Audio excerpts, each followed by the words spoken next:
Assalamualaikum warahmatullahi wabarakatuh.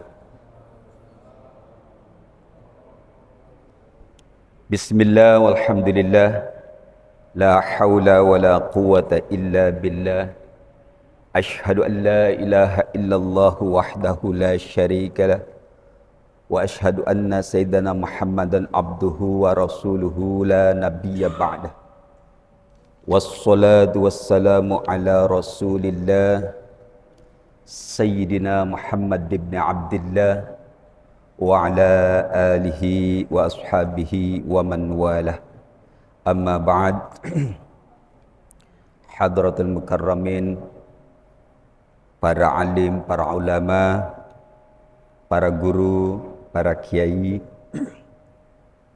wabil khusus DKM Masjid Jami' Ar-Rahmah beserta jajarannya yang mudah-mudahan senantiasa diberikan kesehatan sehingga bisa tetap memberikan khidmatnya pada masjid kita tercinta ini.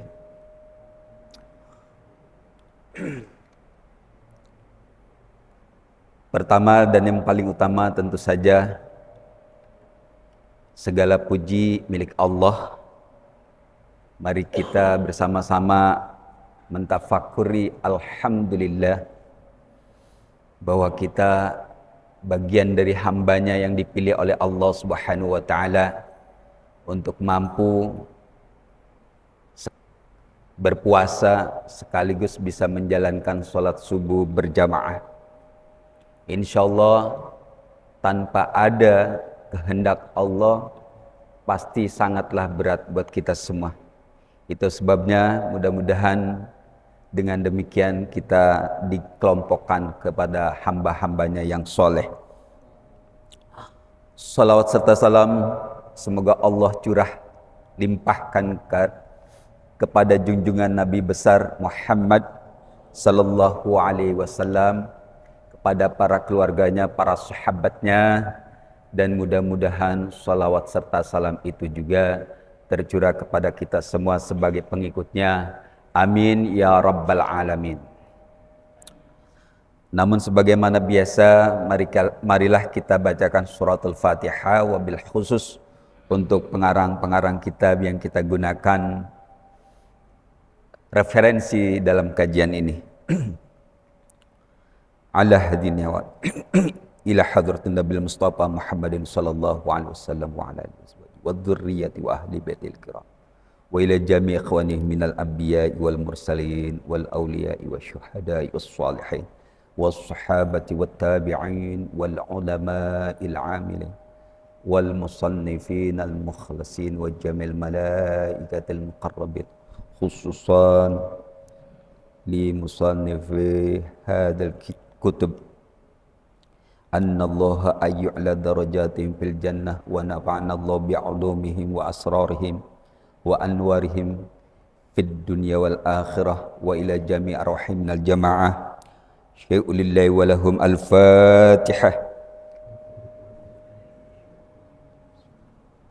Iyyaka na'budu wa iyyaka nasta'in siratal ladzina an'amta 'alaihim ghairil maghdubi 'alaihim waladdallin.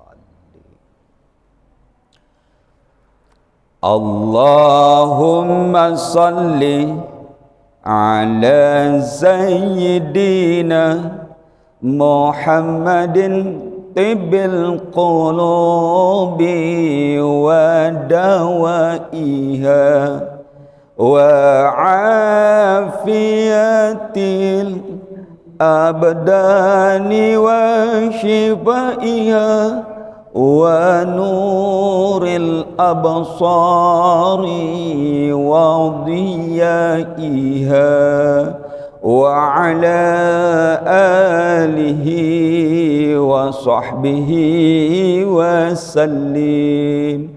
Allahumma salli ala sayyidina Muhammadin tibbil qulubi wa dawaiha wa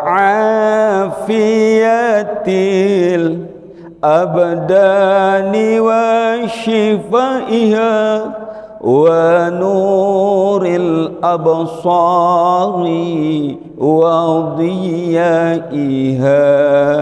وعلى آله وصحبه وسلم. اللهم صل على سيدنا محمد طب القلوب ودوائها وعافية الأبدان وشفائها ونور الأبصار وضيائها وعلى آله وصحبه وسلم. Allahumma salli wa sallim wa barik alaihi. Mari kita teruskan kajian kita tentang sirah. Kali ini kita berbicara tentang wafatnya Sayyidah Aminah.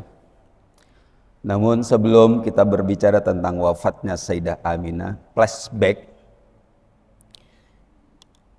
Ada satu riwayat bahwa Said Abdul Muttalib itu pernah bernazar akan meniru Nabi Ibrahim untuk mengorbankan anaknya. Dan ternyata Said Abdul Muttalib itu punya anak 10. Beda dengan Nabi Ibrahim saat melakukan nazar. Jadi karena anaknya 10 tidak bisa melakukan pilihan, akhirnya minta pendapat kepada seseorang ahli yang bijaksana dari Mekah berjalan ke Madinah, dan setelah sampai Madinah ternyata orangnya udah pindah, tapi kemudian ketemu, akhirnya ditanyakan bagaimana cara melaksanakan nazar. Akhirnya orang bijak ini menyarankan agar membuat satu seperti panah dengan 10 panah, di mana di atas tanahnya ditulis nama di samping Ka'bah itu, nama-nama 10 anaknya, lalu kemudian dipanah sampai nyewa orang pemanahnya panah sekaligus 10 anak panah dan jatuh kepada Abdullah, Said Abdullah. Padahal Said Abdullah itu anak dari Said Abdul Muttalib yang paling disayangi. Jadi ketika itu jatuh pilihannya kepada Said Abdullah, ada keengganan menolak untuk melakukannya. Tapi orang bijak ini kalau seandainya situ menolak, 1 kali anak panah yang jatuh itu harus digantikan 10 ekor unta. Jadi kalau nazar ini tidak dilaksanakan, maka kafaratnya itu 10 ekor unta. Itu dilakukan sampai 10 kali tindakan panah. Jatuh kepada Abdullah lagi, jatuh kepada Abdullah lagi. Sampai 10 kali, sehingga total kafarat yang harus dibayarkan oleh Said Abdul Muttalib itu 100 unta. Akhirnya dipotonglah. Dan bagi Said Abdul Muttalib, karena beliau wiqayah dan hijabah, kuncennya kota Mekah, Ka'bah, itu dilaksanakan. Jadi satu lagi kita melihat bahwa di antara kakek buyutnya Rasulullah itu hampir tidak pernah melanggar janjinya. Tidak pernah melanggar janji. Jadi kalau ngomong harus ditepati. Salah ngomong. Meskipun ya tadi dibayar kafar. Ada teringat asar sahabat Ali yang disampaikan melalui riwayat Imam Ad-Darimi. Kata Sayyidina Ali, "Idza haddastum an Rasulillahi sallallahu alaihi wasallam dhannu bihi huwa alladzi ahda wa atqa wa ahya." Ini juga peringatan buat kita. Kata Sayyidina Ali, apabila kita memperbincangkan Rasulullah, maka timbulkan keyakinan bahwa apa yang disampaikan kondisi Rasulullah lebih dari yang kita gambarkan. Dan memang tidak ada riwayat yang representatif gitu. Semuanya sempalan ya. Digabung juga agak susah kecuali dalam bentuk cerita. Jadi kalau ada di pikiran, kok Rasul begitu, maka yakinilah bahwa Rasul tidak seperti itu. Itu beberapa terkait dengan beberapa hadis seperti antum a'lamu bi umurid dunyakum misalkan. Ada satu hadis yang menyatakan bahwa kalau letter-letternya hadis ini, kamu lebih tahu urusan duniamu. Ketika para petani kurma bertanya kapan panen, itu bukan berarti letter-letternya seperti itu. Nabi ditanya apapun bisa jawab melalui wahyu. In huwa illa wahyu yuha. Karena kalau Nabi salah advice, insya Allah cacat. Jadi kalau Nabi ngomong begitu bukan berarti tidak tahu. Kemudian lepaslah Said Abdullah dari pengorbanan. Lalu sebagai rasa syukurnya bukan hanya menyembelih, lalu segera menikahkan Said Abdullah. Dan kebetulan ada di Said Abdullah itu ada, dia sebenarnya masih memang di Arab saudara-saudara, tokoh-tokoh masyarakat. Tentu kalau memilih jodoh ya juga tokoh-tokoh juga. Nah kebetulan Sayyidah Aminah yang dilamar itu punya bibi juga. Salah satu bibinya ada yang belum menikah. Maka ketika Said Abdul Muttalib melamar, ditanya, ngelamar untuk siapa? Ngelamar untuk Abdullah. Ini ada yang lain. Akhirnya sekaligus bibinya dilamar untuk Said Abdul Muttalib. Nah, setelah ngelamar sebelum pernikahan, itu ternyata kan kalau ini kan saudaranya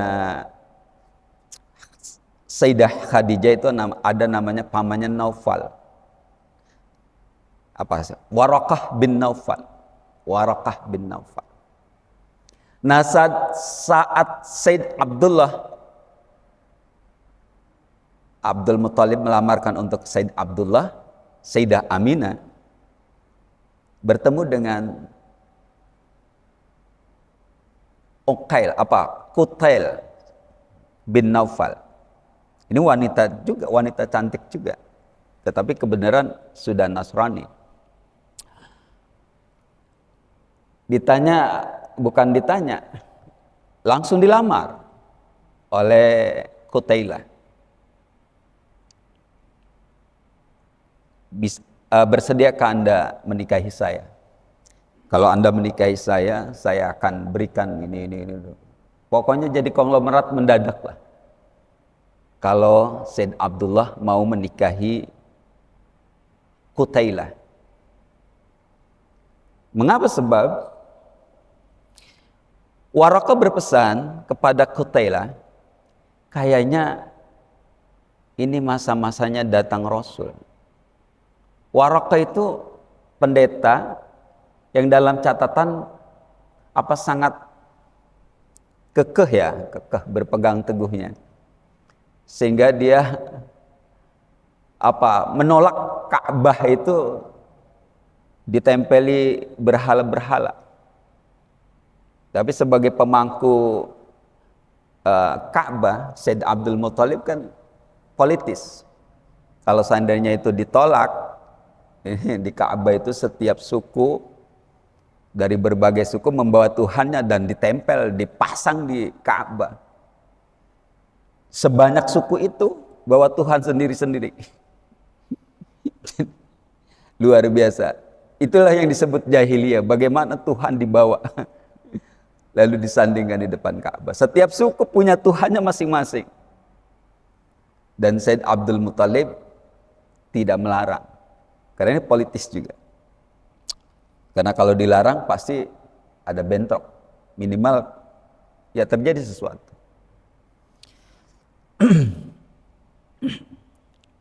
Waraqah ini pendeta Nasrani yang kekeh. Kegelisahan beliau mulai pada saat melihat banyak anak perempuan dibunuh oleh orang Arab jahiliyah. Beliau menyatakan, ini sudah waktunya turun kenabian. Dan memang kabarnya nabi terakhir itu orang Arab. Orang Arab gitu. Waraqah melihat Said Abdullah berbeda. Cobalah. Dia ngutus Qutailah, coba lihat. Ternyata benar. Setelah memandang Said Abdullah, itu ada semacam beda. Ini kalau berjanji wal jibah, jabhah. Di kening, di depannya cerah, berbeda dengan orang kebiasaan. Sehingga Qutailah berani melamar Said Abdullah. Tetapi tidak ditanggapi oleh Said Abdullah, tetap memilih Sayyidah Aminah.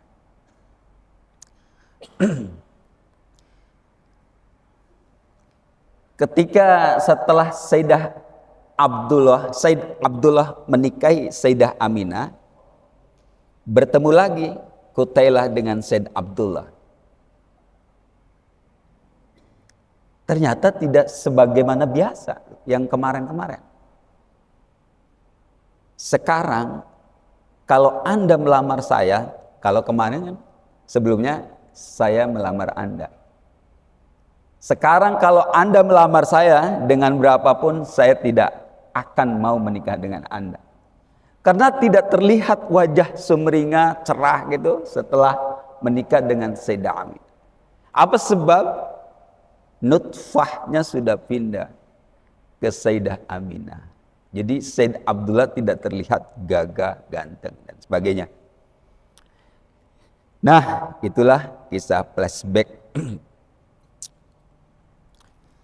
Baik, kita teruskan kajian kita.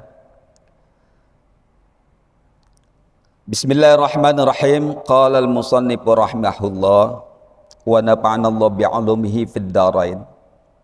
Wafatu Aminah wa kafalatu Abdul Muttalib wa wafatuhu wa kafalatu Abi Thalib.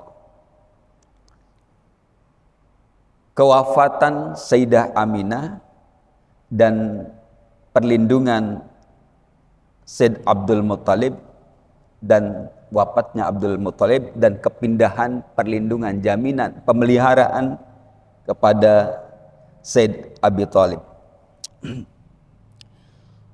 Thumma inna ummahu akhadathu minha wa tawajjahtu bihi ilal Madinah li ziyarati akhwali abihi. Setelah Ummu Salmah mengembalikan, sebenarnya ini cerita agak terpotong juga karena tidak ada, yaitu tadi tidak ada kisah yang representatif. Karena diceritakan setelah Nabi. Dalam satu riwayat, pembelahan dada baginda Rasul masa kecil itu 2 bulan setelah beliau lepas dari menyusui, disapih. 2 bulan setelah disapih. 2 bulan berarti kira-kira ya 2 tahun lewat ya. 2 tahun lewat. Tapi Rasul itu perkembangannya berbeda dengan anak kebanyakan. Berbeda dengan anak kebanyakan. Satu hari Rasul, ini di Berjanji nih. Satu hari itu seperti sebulan perkembangannya. Satu hari Rasul seperti sebulan. 3 bulan Rasul sudah bisa berdiri. 3 bulan usianya Rasul sudah bisa berdiri. 5 bulan sudah bisa berjalan. 6 bulan berjalan cepat. Sampai usia 10 bulan sudah bisa main panah. Jadi kecepatan perbedaan dengan usia sebayanya. Dan beliau berbicara sebelum setahun. Fasih bicara. Jadi ada memang ya khariqul adad. Keluar dari adah kebiasaan luar biasanya. Nah, masa pembedahan itu setelah 2 bulan persusuan. Setelah pembedahan itu karena Halimah merasa takut, dipulangkan. Dipulangkan dengan berat, diminta lagi. Dikembalikan lagi saat 4 tahun. Jadi kalau seandainya di kisah ini tidak ada lengkap, artinya tidak lengkap, dipulangkan dalam 4 tahun. Tapi di Qaulul Munji dijelaskan bahwa pembedahannya terjadi bukan saat 4 tahun, tapi 2 bulan selesai masa sapih. Dan Rasul 2 bulan setelah masa sapih berarti 2 tahun 2 bulan.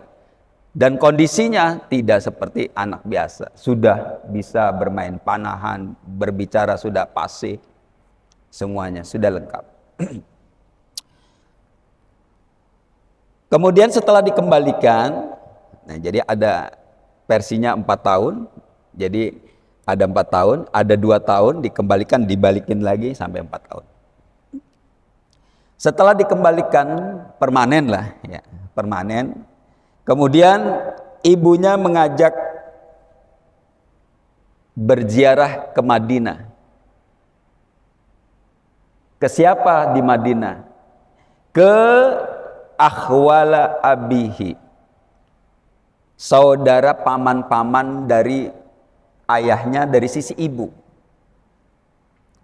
Ibunya Said Abdullah itu Fatimah, Bani Makhzum. Bani Makhzum itu suku Quraisy yang mayoritas di Madinah. Jadi punya kedudukan yang luar biasa di Madinah, Bani Makhzum.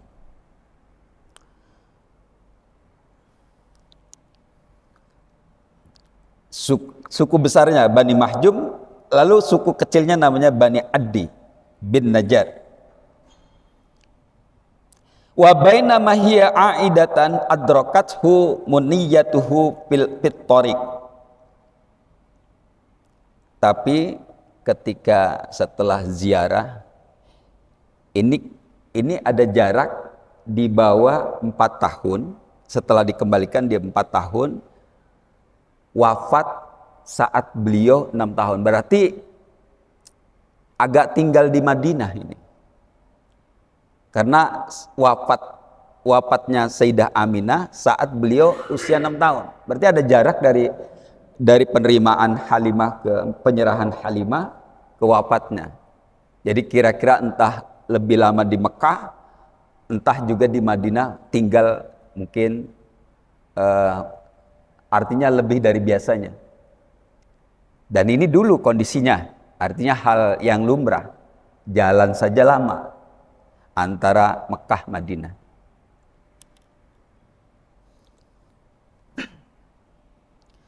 Famatat bil abwa, lalu Sayyidah Aminah wafat dan dimakamkan di Abwa. Ini Abwa satu daerah perkampungan, tapi letaknya dijelaskan di Barjanji itu Sya'bul Jun. Fahadanathu Ummu Aiman. Ini kemarin Mas Randy nanya nih ya, Ummu Aiman. Kita nggak pernah baca berjanji lewat Mahalul Qiyam sih ya, gara-garanya di situ. Jadi setelah wafat Sayyidah Aminah, kemudian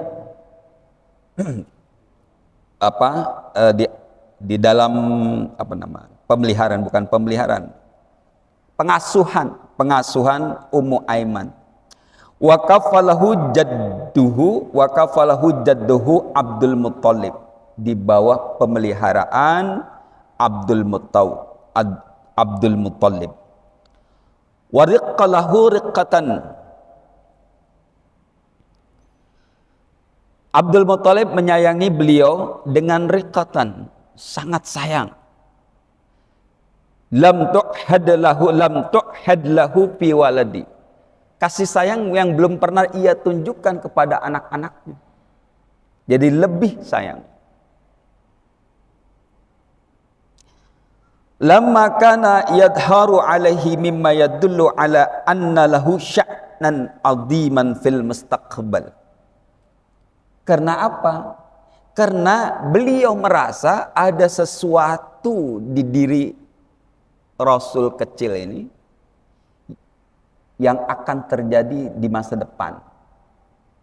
Jadi ada semacam keyakinan, nih anaknya akan jadi sesuatu yang dia nggak ngerti juga, tapi kira-kira peristiwa besar. Wa kana yukarrimuhu ghayatal ikram, sehingga beliau ini Said Abdul Muttalib menyayangi, memuliakan baginda kecil ini, yang masa kecil, dengan pemuliaan yang luar biasa. Walakin lam yalbus Abdul Muttalib an tufiya ba'da 8 sanawat. Tapi ternyata tidak lama, meskipun sayangnya luar biasa dan Abdul Muttalib itu pengaruhnya luar biasa, tapi tinggal bersama Said Abdul Muttalib dalam pemeliharaan dan jaminan Said Abdul Muttalib tidak lama. Said Abdul Muttalib wafat pada saat usia Rasul 8 tahun.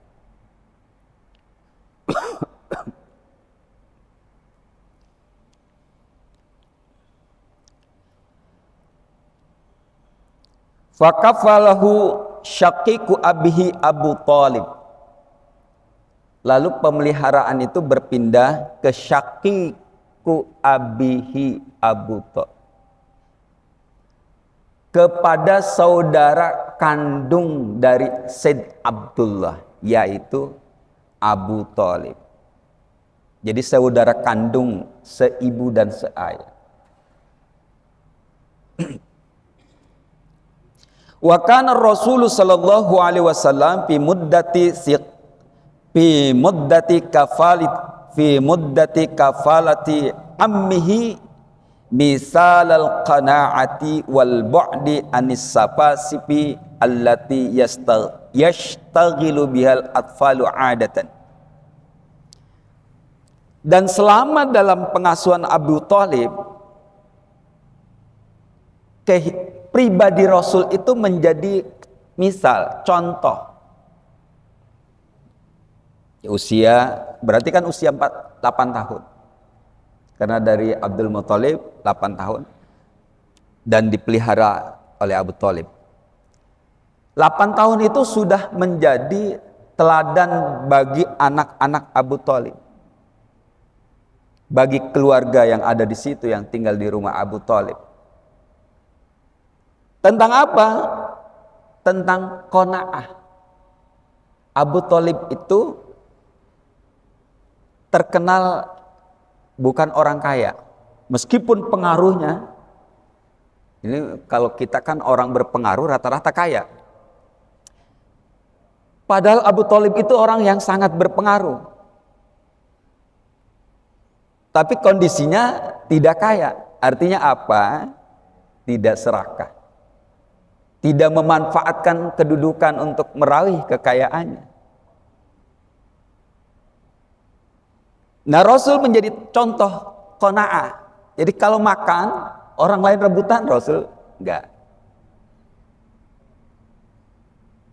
Jadi rebutan yang makanan, Rasul enggak. Tapi Said Abu Thalib itu selalu memisahkan makanannya karena tahu makanannya pasti habis, kurang. Kadang di pemeliharaan ini Rasul sering tidak kebagian karena memang kondisi Abu Thalib bukan orang kaya. Oleh karena itu Rasul sering minum air jam-jam pengganti makan. Minum air jam-jam tapi kenyang dengan minuman. Itulah pertolongan Allah. Luar biasa. Tapi di situ mendidik Rasul. Jadi mentalnya sudah teruji. Wal bu'di anis sapasipi. Dan juga apa? Tindakan apa? Sia-sia yang biasanya dilakukan oleh anak-anak. Perbuatan apa ya? Gabut, main-main iseng gitu loh. Anak lainnya kan main. Rasul kagak. Rasul seperti orang apa yang sudah paham gitu. Jadi tidak bermain seperti layaknya anak biasa.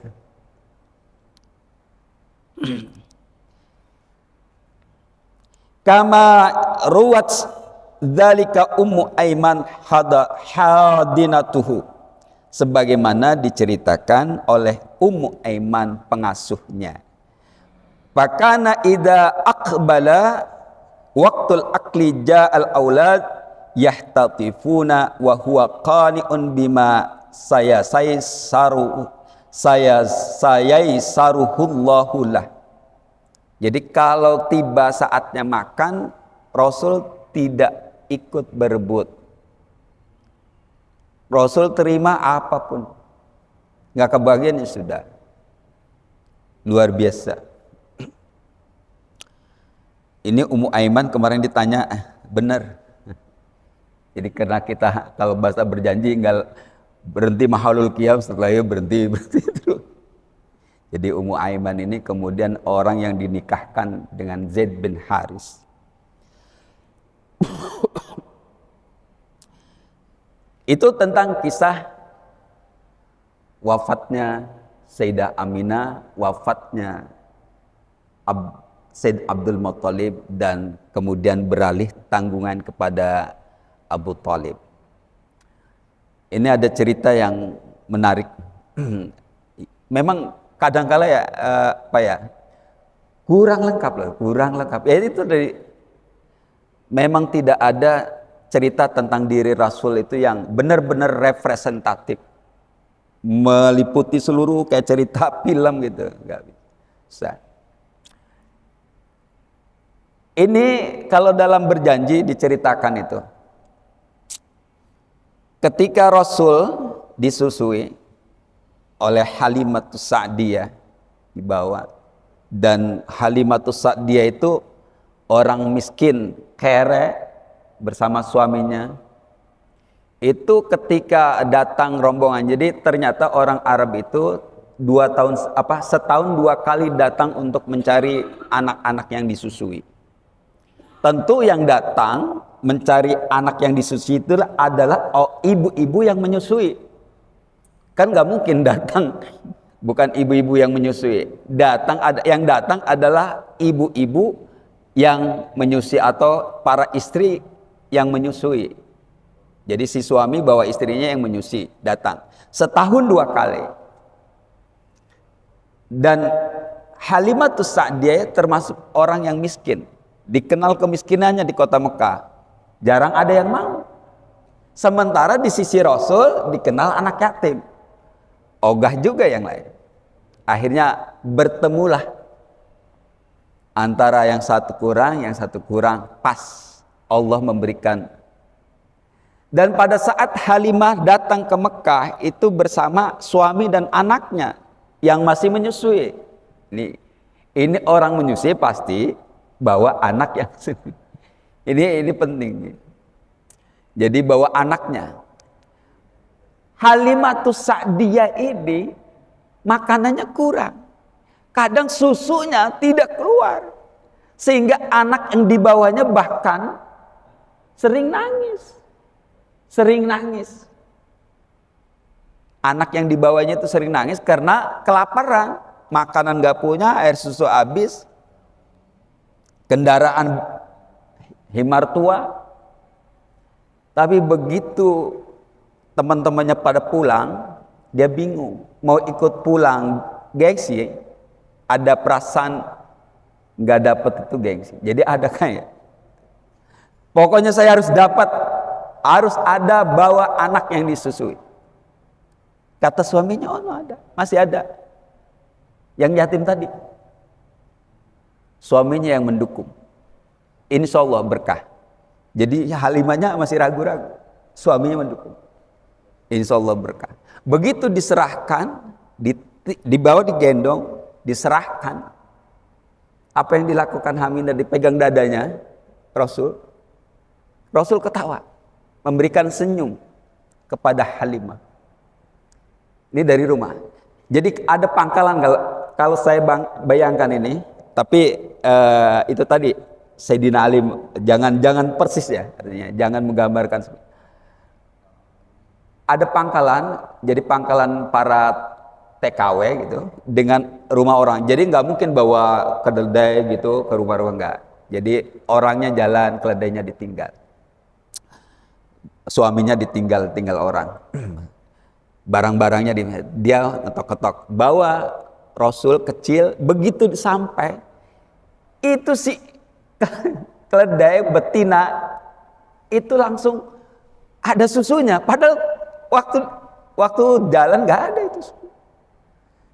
Jadi dalam sekecap berubah itu. Jadi kalau di berjanji itu seukuran sekilatan malam berubah.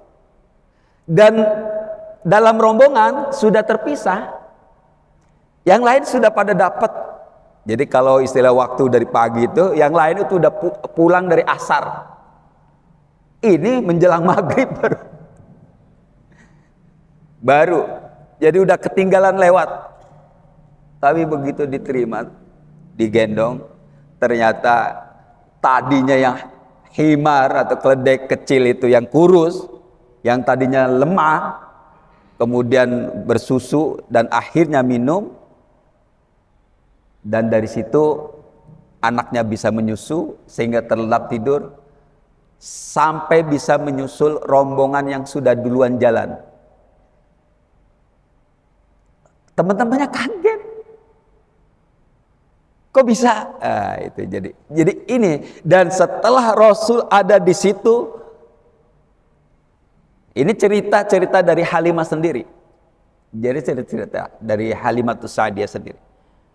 Waktu ditinggalkan itu kandang kambingnya, rumah beliau itu tidak ada rumah yang paling jelek kecuali rumahnya, dan tidak ada kambing yang paling kurus kecuali kambing dia.